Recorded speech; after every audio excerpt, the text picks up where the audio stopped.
tous, alors aujourd'hui j'ai la chance immense d'être avec Élodie Ouéry. C'est moi qui ai de la chance de t'avoir aujourd'hui. Bonjour Sylvie. Alors en fait on est chez Élodie qui est située à Lèves, donc tu sais déjà nous expliquer où ça se situe en Belgique peut-être? Alors ça se trouve en Wallonie, donc la partie francophone du pays, dans la région de Namur, et c'est la commune de Profondeville. Ok, donc on est dans les hauteurs en plus, parce que ça c'est juste magnifique, on a une vue grandiose. Et donc moi je me suis isolée pendant une petite semaine pour écrire mon 3e livre. Et en fait, à chaque fois que je lance un livre, eh bien, en fait, j'ai besoin d'avoir une petite semaine d'isolement. Et je me suis dit, Élodie nous avait présenté son lieu magique, dont on va parler maintenant.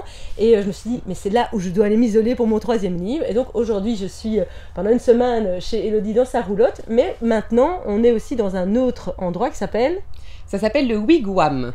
Alors peut-être il y a une histoire derrière le wigwam, parce que je pense que c'est quelque chose quand même qui a pas... Enfin, il y a une origine à ce type d'habitation-là. Alors on dit que l'origine des wigwams, donc qui sont en fait des tentes amérindiennes, c'est justement ces fameuses constructions un peu nomades venues de cette partie du monde.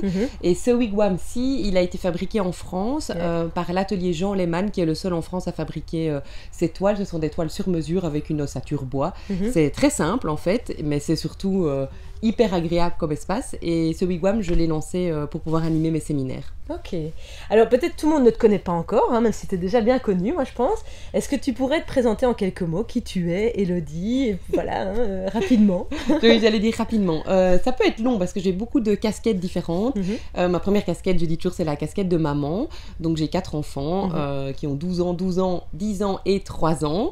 Ma deuxième casquette, c'est celle d'entrepreneur. Donc ça fait 11 ans maintenant que je suis indépendante, que je travaille pour moi, et je développe toutes sortes d'activités, entre autres de la formation autour du sujet passionnant du désencombrement, donc du home organizing.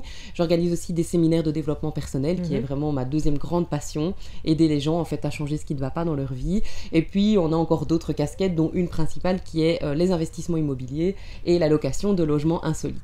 Et alors tu as lancé aussi un cercle de femmes qui s'appelle les Valkyries, c'est ça? Oui, le cercle des Valkyries. Et alors ce qui est génial, c'est qu'elle utilise tout l'espace qu'il y a ici évidemment pour faire cet accompagnement. Donc on est vraiment immergé en pleine nature et on découvre ce lieu sous un angle un peu unique, je trouve.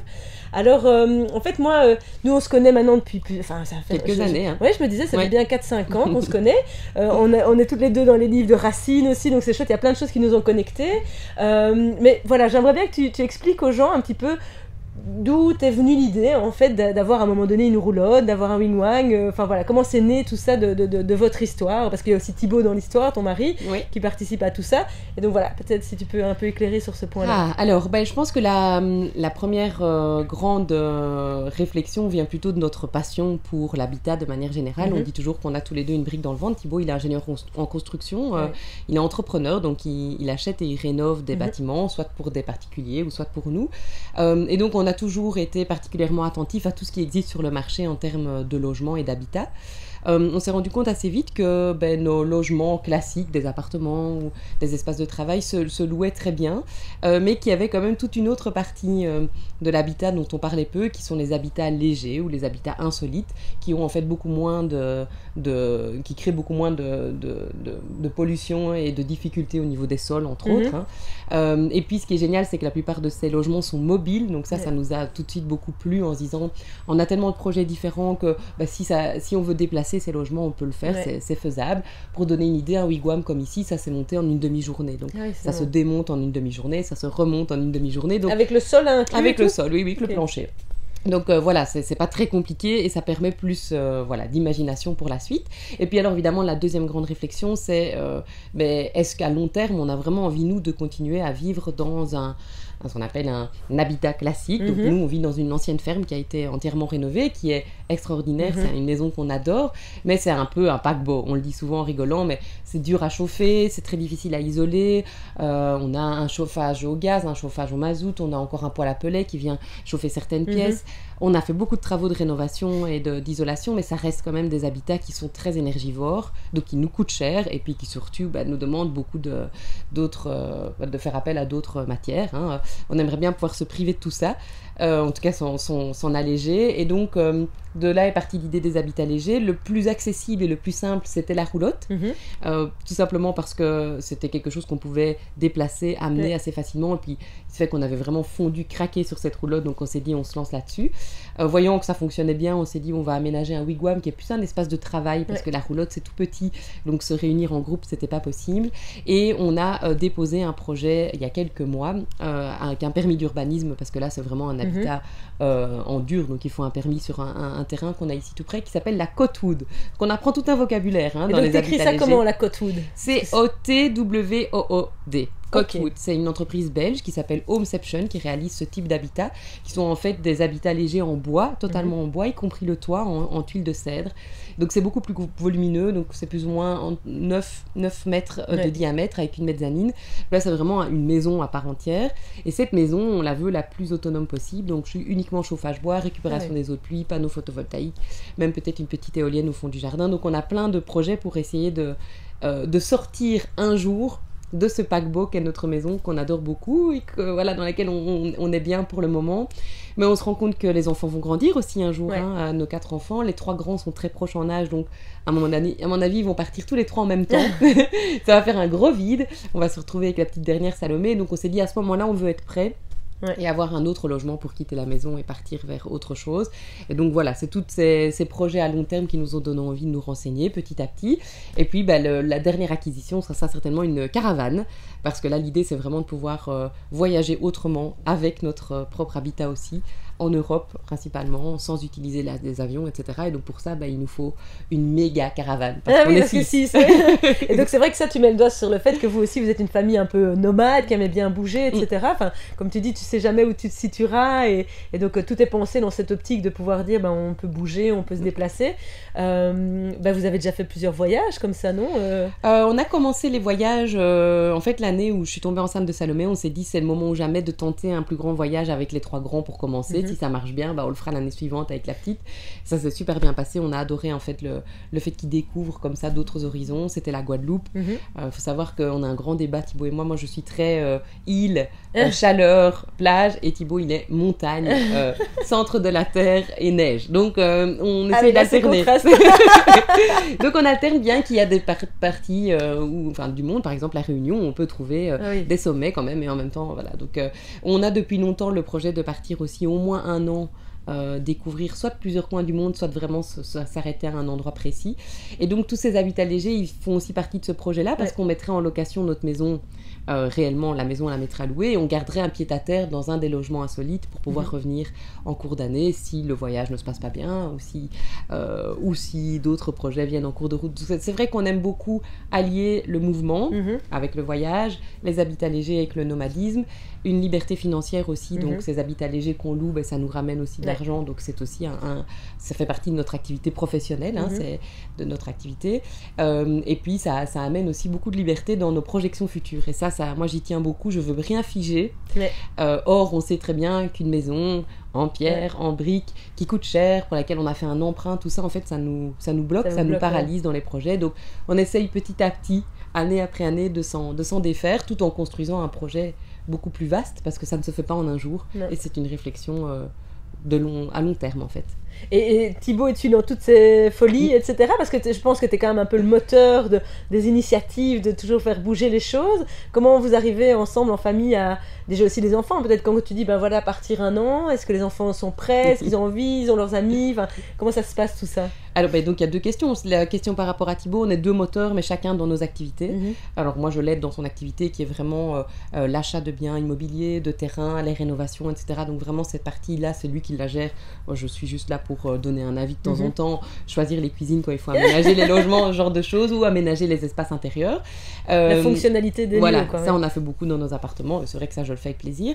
Et lui en fait il vient effectivement, il me suit dans mes propres projets, et il est aussi le comptable de l'activité activités et le secrétaire, donc c'est lui qui fait toute la partie administrative. Donc voilà, on fait 24h/24 dans nos activités en commun. Mais on a chacun nos casquettes. Et par rapport à tout ce qui est habitat léger, ça a clairement été moi le moteur. Thibaut, il rigole toujours en disant que c'est des lubies, que ça me passera, et puis finalement, ça ne me passe pas. C'est moi qui l'ai amené au salon Passion Robinson à Cheftogne pour découvrir ses roulottes. C'est moi qui ai dit, cette roulotte, elle est magnifique. C'est moi qui l'ai recherchée après, qui ai été la voir. Et en fait, je dois toujours un peu le pousser. Là, l'histoire de la caravane, il m'a dit non, j'aime pas du tout partir en caravane, c'est pas mon truc, etc. Et c'est parce qu'il n'arrive pas à se projeter. Moi, je vois déjà ce que je vais en faire, je vois déjà où je veux l'amener. Je suis plein d'influenceurs qui font des voyages en caravane avec les enfants. Donc, je sais qu'on peut sortir un peu des sentiers battus et pas imaginer le camping classique, mais vraiment des campings beaucoup plus naturels. Donc, voilà. Et je pense qu'il a beaucoup d'a priori, mais il se laisse quand même toujours guider. Il me fait confiance et c'est ça qu'au fur et à mesure, on avance. Maintenant, je suis têtue. Quand j'ai une idée en tête, je l'abandonne pas. Et donc, c'est un peu tu me suis ou tant pis pour toi, mais moi je vais le faire quand même. Tu avances et puis il est obligé d'un moment donné d'embrayer dessus. Oui, et il est toujours content au final. Oui, ça je me Lui, doute. il va me guider plutôt au niveau quel type d'investissement, comment l'acheter intelligemment, parce que tout ça doit aussi rentrer dans un projet financier pour que ça tienne la route, évidemment, sinon on ne pourrait pas continuer nos projets. Et par rapport aux enfants, ils sont tellement dans tous nos projets depuis le début, donc nous on ne fait aucune scission entre notre vie privée et notre vie professionnelle. Nos enfants sont toujours dans nos activités, lors des séminaires d'ailleurs ils sont là, ils sont même sur les photos, etc. Donc on voit qu'ils sont très investis dans ce qu'on fait. Donc a priori ils sont toujours partants. Maintenant on voit quand même qu'avec l'adolescence, les jumeaux ils ont 12 ans, on sent plus de freins par rapport au fait de changer d'école, par rapport au fait de quitter les copains. On a fait une école d'année à la maison, une année d'école à la maison l'année passée et ça s'est super bien passé, mais ils étaient demandeurs fin juin de reprendre pour retrouver leurs copains, donc ça on respecte. Maintenant ils savent bien qu'on partira jamais pour toujours. Nos racines sont vraiment ici, nos familles sont ici, nos amis, tous nos projets sont ici, on est hyper heureux d'être né en Belgique et on adore notre région, donc on ne partira jamais pour toujours. Et donc ça je pense qu'ils le comprennent aussi, si on part c'est pour vivre une expérience, et même si c'est difficile les quelques premières semaines, je sais qu'ils vont tout de suite embrayer et qu'ils vont adorer. On a vu ça dans tous nos voyages, on est parti déjà plusieurs semaines, le plus long voyage qu'on ait fait c'est 6 semaines. Ils n'ont jamais demandé pour revenir en cours de route. Avec les nouveaux systèmes aussi, on peut s'appeler, on peut se voir avec WhatsApp, etc. Donc le manque est moins long aussi. Et puis si on va ailleurs, c'est pour rencontrer d'autres personnes. Donc c'est pas comme si on les privait d'activités en fait, c'est découvrir d'autres activités. Donc voilà, on sent qu'il y a plus de réticence en grandissant, mais on sait que si on leur explique les choses, ils nous suivront. Donc c'est pas vraiment une crainte qu'on a. Et justement, cette fameuse roulotte, raconte-nous un peu cette histoire de... Voilà, il y a eu un jour un coup de foudre avec cette roulotte, explique-nous ça. Vraiment. Donc on se trouve au salon Passion Robinson, qui a lieu une fois par an à Cheftogne, au mois de septembre-octobre, qui est un salon en fait c'est un salon à ciel ouvert, donc c'est dans un domaine, le domaine provincial, donc en pleine forêt, les gens viennent poser leurs habitats légers, viennent présenter leurs créations. Donc il y a des cabanes, il y a des roulottes, il y a des cabanes dans les bois. Il y avait aussi des wing-wang comme ça et tout ça. Oui, il y en avait. Il y a aussi les dômes géodésiques. Géodésiques que tu connais, des yourtes. Il y a aussi toutes sortes d'associations qui viennent défendre les habitats légers. Donc c'est vraiment un chouette endroit, plein d'activités pour les enfants. Et donc on y va juste pour se promener. J'étais justement enceinte de Salomé, je m'en souviens, parce que ça montait, ça descendait et que j'avais du mal. Et à un moment donné, vraiment dans les dernières, on tombe sur une petite plaine où il y a quelques roulottes. Et déjà de loin, je me dis, elle est sympa celle-là, tout le modèle a l'air pas mal. Et on rentre dedans et je nous vois encore, oh c'est parfait, c'est super beau, c'est mignon. Les enfants qui sautent sur les lits, enfin bref, on leur dit attention, mais on voit qu'ils adorent l'endroit. Et puis on rencontre en fait le fabricant de la roulotte. Et, donc c'est une roulotte pas ancienne, c'est une nouvelle qui a été construite. Voilà, En fait c'est une entreprise belge qui construit plein de choses en bois, c'est une menuiserie en fait, et donc ils se sont lancés un peu le pari fou d'imaginer une roulotte, c'était la première qui fabriquait. Et donc ils venaient un peu vendre cette nouvelle activité. Et ils font aussi des tiny house ou... Donc oui, ils ont fait plusieurs réalisations. En fait, ils font plein de choses. C'est vraiment un atelier qui travaille un peu sur mesure en fonction des demandes. Dans la brochure explicative, j'ai remis toutes les coordonnées. Ça vaut la peine d'aller voir. Et donc voilà, on est en fait un peu tombé amoureux du fabricant, qui était un monsieur d'une 60-65 ans, qui nous a parlé de ses petits-enfants, qui a trouvé que notre famille était toute jolie. Je sais pas, il y a quelque chose qui s'est passé entre nous à ce moment-là. On s'est dit, ce sont des vraies personnes derrière qui ont fabriqué ça. C'est une entreprise familiale, donc il l'a fait avec son fils. Et bref, on était avec des étoiles dans les yeux, mais budget trop cher, à ce moment-là on n'avait pas trouvé de solution. C'est quand même, aujourd'hui ça vaut 45-50 000 euros une roulotte comme ça, nous on l'a acheté 35 000 euros, donc à l'époque, il y a quelques années c'était beaucoup moins cher. Oui, parce que ça a augmenté entre temps. Ça a vachement augmenté, c'est impressionnant les prix, franchement c'est impressionnant. Je pense que simplement c'est un marché qui s'est ouvert et donc les prix ont flambé. Et donc voilà, nous déjà à ce moment-là c'était un peu cher, on devait trouver des solutions. Et puis on a laissé tomber le projet, Salomé est née, donc j'ai eu d'autres chats à fouetter. Et puis quelques mois plus tard, je me suis dit mais quand même ce projet de roulotte ça me plairait bien, on a un grand terrain, parce qu'on a racheté des terrains à notre voisin en fait au fur et à mesure des années, donc on avait de plus en plus d'espace, on se voyait pas mettre la roulotte à côté de la maison pour notre intimité et puis on trouvait pas ça beau non plus, donc on voulait la cacher. Et puis ce terrain était à notre disposition. Et là, je me dis, je vais refaire une recherche une fois sur Internet. Et la première roulotte sur laquelle je tombe, c'est celle-là. Et en fait, il venait de la mettre sur deuxième main. C'est dingue. Ouais, donc il avait décidé, après l'avoir fait tourner dans différents salons, en fait, de la vendre pour récupérer un peu d'argent, pour en fabriquer une autre. Ils avaient une autre idée, d'ailleurs. Ils en ont fabriqué d'autres dans le même genre, mais plus grandes, etc. après. Et je me suis dit, ça, c'est quand même incroyable. C'est la deuxième fois que je tombe dessus. On va aller voir sur place. C'était loin en plus. Donc nous voilà avec nos 4 enfants, Salomé dans le Maxi-Cosi toute petite, en plein hiver. En plus, il pleuvait. Enfin, c'était catastrophique. Il faisait tout noir. Et on arrive sur ce terrain désert tout boueux. Et la roulotte est en plein milieu. Et on retrouve donc le fabricant tout de suite. Oh, vous avez accouché. Qu'elle est mignonne. Elle a l'âge de ma petite fille. Donc, de nouveau, le feeling se passe super bien. Et puis voilà, en gros, il dit, moi, je voudrais vous la vendre à vous. Et nous, on voudrait vous l'acheter. Donc on s'est dit, ok, on a tout de suite dit c'est parti. Et en fait ça a été mon investissement en fonds propres, donc c'est le premier vraiment habitat que j'ai acheté avec mon activité professionnelle. Excellent. Voilà, donc j'étais toute fière. J'avais mis de l'argent de côté pendant des années, j'avais gagné ma vie pour ça et donc on l'a acheté. Quelques semaines après elle arrivait et donc là on s'est mis à la louer un peu, on s'est demandé un peu ce qu'on allait faire et puis est arrivé le Covid et donc notre location est tombée un peu à l'eau, mais c'est pas grave parce qu'en fait cette roulotte a servi de bureau pour moi pendant toute la période du confinement et du télétravail. Il y a une mouche qui nous ennuie. C'est pas grave, elle fait partie de la vie. et donc voilà, c'est génial. Nous, on l'utilise pour nous, on y va souvent pour dormir ou pour travailler. Ou, on a déjà pris notre douche l'été, on joue dehors et donc on utilise l'espace là, on fait nos crêpes. Enfin, on peut vraiment utiliser cette roulotte pour nous. On la loue aussi maintenant plus qu'à des gens qu'on connaît ou vraiment avec des projets plus particuliers. On l'a plus du tout mis sur les plateformes de location parce qu'on n'a pas envie d'avoir n'importe qui en fait qui vient dans cette roulotte. Pour nous elle a un sens beaucoup plus important que ça et donc entre autres maintenant à des personnes qui doivent se poser pour écrire ou qui doivent se poser pour simplement s'octroyer un temps de répit. Quelqu'un de burn-out, j'ai entendu parler, ou alors dernièrement, tu as eu un bel événement aussi. Oui, donc il se fait que je commence en fait pour l'instant des formations pour accompagner des naissances. Et donc je me suis dit, pourquoi ne pas allier la location de logements insolites avec cette passion pour la maternité.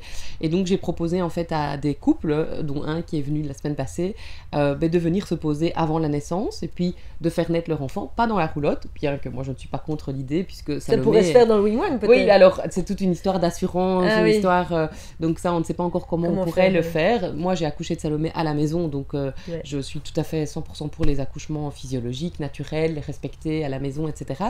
Maintenant on sait que chaque projet de naissance est différent, on sait que y a des risques qu'on ne peut pas prendre non plus, donc chaque couple choisit ce qu'il a envie pour sa naissance, son bébé.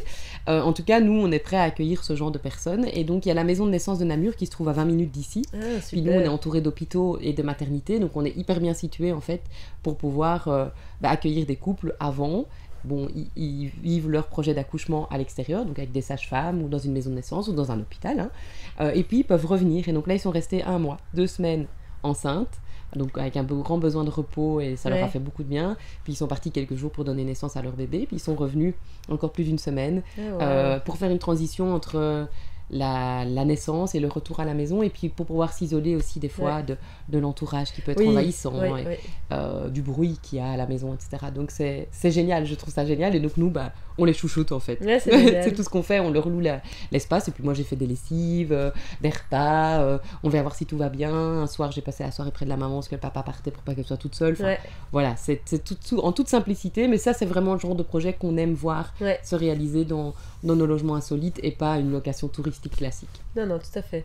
Alors ce que je propose maintenant, c'est que avant que tu nous expliques comment évidemment avoir plus d'infos sur tes locations, on va se balader sur le terrain, comme ça on va montrer à l'extérieur comment ça se passe, parce qu'en plus on a des petits copains qu'on va présenter juste après.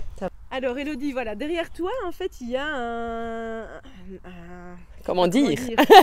Une zone fermée, qu'est-ce qu'il y a dans cette zone? Alors, on a créé, en fait, on a comme objectif de créer à long terme vraiment un système de micro-ferme, donc d'avoir plusieurs animaux qui auront chacun leur utilité. Pour le moment, on travaille avec des chèvres, c'est déjà bien.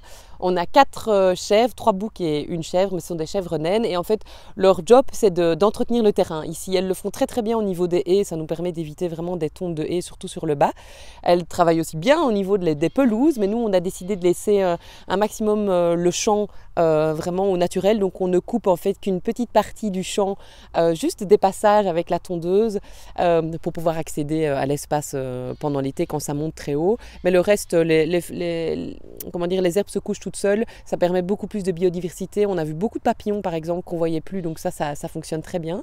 Là on est en automne, donc évidemment la végétation a quelque peu disparu, mais l'objectif c'est d'installer des ruches, donc ça fait longtemps qu'on y pense aussi, on cherche des partenariats avec des gens qui pourraient venir installer des ruches, ça pourrait être sympa. Les chèvres, alors moi j'ai plein d'idées, des ânes, pourquoi pas, des moutons, on pourrait même prélever la laine de moutons.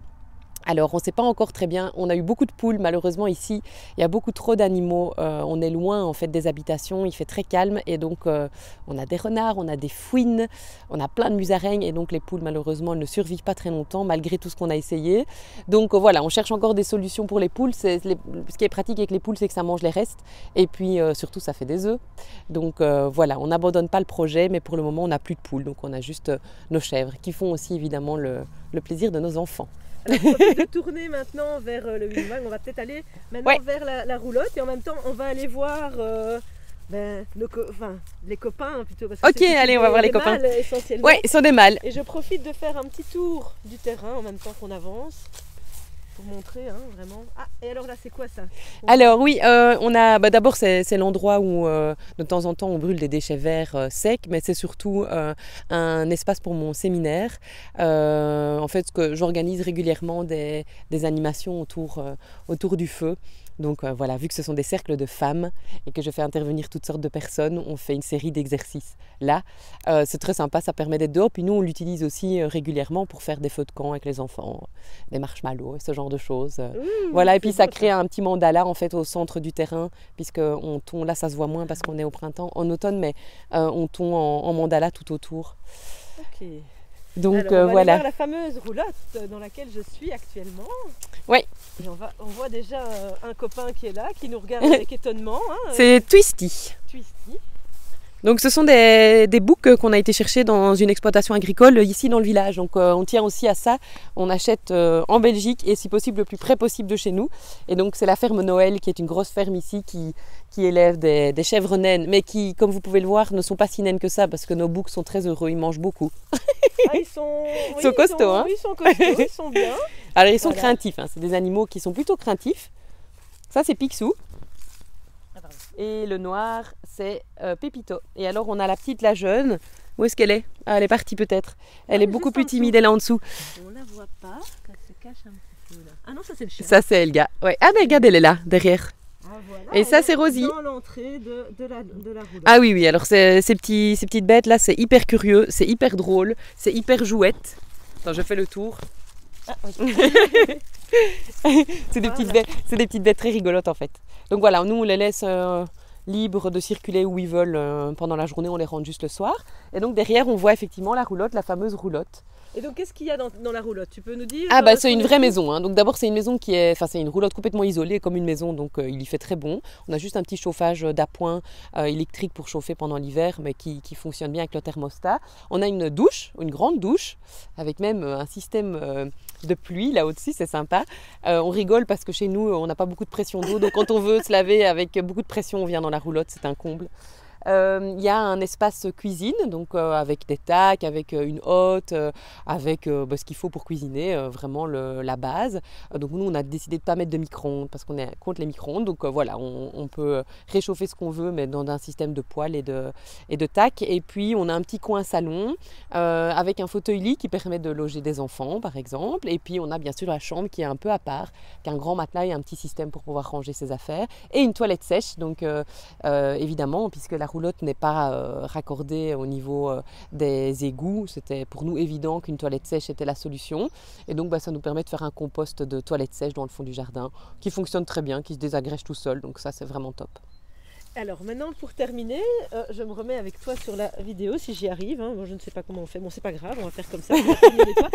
Voilà, on est débutant jusqu'au bout. Mais donc voilà, tu peux expliquer comment ça se passe si on est intéressé à justement louer la roulotte, etc. C'est très simple, il suffit de m'envoyer un petit mail. En fait, en m'envoyant le mail, moi ce que je fais, c'est que je transmets la brochure explicative. Donc j'ai la chance de travailler avec une nana géniale qui s'appelle Aurélie et qui me crée plein de visuels très chouettes pour expliquer tout ce que je fais en images. Et donc elle m'a fait toute une brochure avec des photos de l'intérieur de la roulotte, de l'intérieur du wigwam, du terrain, de tout ce qu'on peut faire aussi dans les alentours parce qu'on vit dans une région où il y a beaucoup de balades magnifiques à faire. On est en fait à la limite des Ardennes ici entre Namur et Dinan, donc plein de belles balades à faire en extérieur. On loue même nos vélos électriques si on veut aller faire un tour. On a les magasins à la ferme qui sont juste à côté, un magasin en vrac accessible en vélo aussi, donc c'est vraiment chouette. Et donc tout ça est expliqué dans la brochure. Et puis il y a les tarifs aussi. On essaie de ne pas louer à la nuit parce que c'est pas ça qu'on cherche. Donc soit 2 nuits, soit plus. De toute façon c'est minimum 2 nuits. On loue par semaine et c'est plus intéressant par semaine au niveau du tarif. Et puis alors on loue aussi au mois. Donc toutes les personnes qui ont envie par exemple de venir en transition, qui font des travaux et qui doivent rester 2 mois à l'extérieur de leur maison par exemple. Ça, c'est le genre de projet qu'on aime et donc là, les gens s'installent pendant plusieurs semaines. Nous, on aime beaucoup ça parce que ça permet de rencontrer vraiment les gens et d'avoir un vrai partage. Avoir juste des gens qui viennent une nuit ou 2, c'est un peu moins notre truc, mais bienvenue quand même. Et puis, faut pas hésiter à m'envoyer un petit message, à me demander. Il y a juste un truc, c'est qu'on évite les animaux parce que vu qu'il y a les chèvres, on a déjà une poule qui a disparu, qui s'est fait croquer par un chien, donc on essaye d'éviter. Puis nous, on a notre chien, Elga, notre border collie aussi, qui surveille ce petit monde. Donc on évite les animaux sur le terrain parce qu'on a déjà 4 enfants et 4 chèvres et un chien. Mais voilà, tout ça se discute. En fait, on part vraiment de la proposition. Il faut savoir qu'on loue aussi le wigwam pour des activités professionnelles. Donc, on est en contact pour l'instant, entre autres, avec une équipe de chez Decathlon qui veut un espace pour pouvoir faire des team building et des activités en extérieur et avoir un point de chute après les activités. Le wigwam s'y prête parfaitement. Et dans ce cas-là, on loue de toute façon toujours le wigwam et la roulotte en même temps, puisque la roulotte fait office de cuisine et de toilette pour le wigwam. Donc, c'est un espace qu'on privatise pour une journée si on veut ou pour plus. Tout ça est tout à fait possible. Des cours de yoga. On a une dame qui vient dimanche pour faire des ateliers, des bains de son.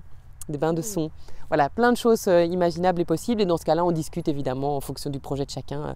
Notre objectif n'est pas de nous enrichir, même s'il y a quand même une activité professionnelle derrière, mais surtout de rencontrer des gens et de créer de beaux moments, tout simplement. Et donc ton adresse pour pouvoir aller voir tout ça, c'est quoi? Alors c'est facile, c'est info au singulier, info @ et puis mon nom et mon prénom, ElodieWery en un mot.be. Info @ W-E-R-Y. Ouais.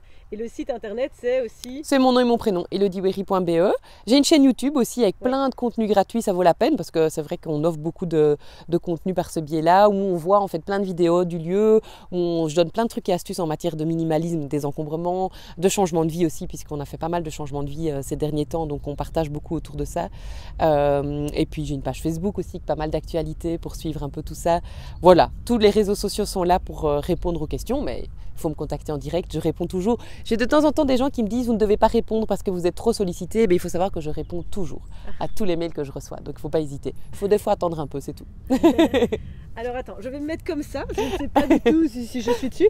Merci. Écoute, ça, en tout cas. Ça a l'air, non? Je pense que là, il y a le fil, là on doit nous avoir toutes les deux. Merci beaucoup Elodie pour ce partage, moi que j'ai trouvé passionnant. Et puis n'hésitez évidemment pas à aller voir son site pour comprendre un petit peu mieux tout ce qu'elle fait, etc. Parce que c'est une multipassionnée. Elle a plein de choses à nous faire découvrir. Donc rendez-vous sur elodiewery.be ou envoyez-lui un message et comme ça vous découvrirez ce magnifique lieu que je profite maintenant pleinement d'abuser pendant cette petite semaine. Voilà, ciao, ciao. Salut à tous et merci Sylvie. Ciao.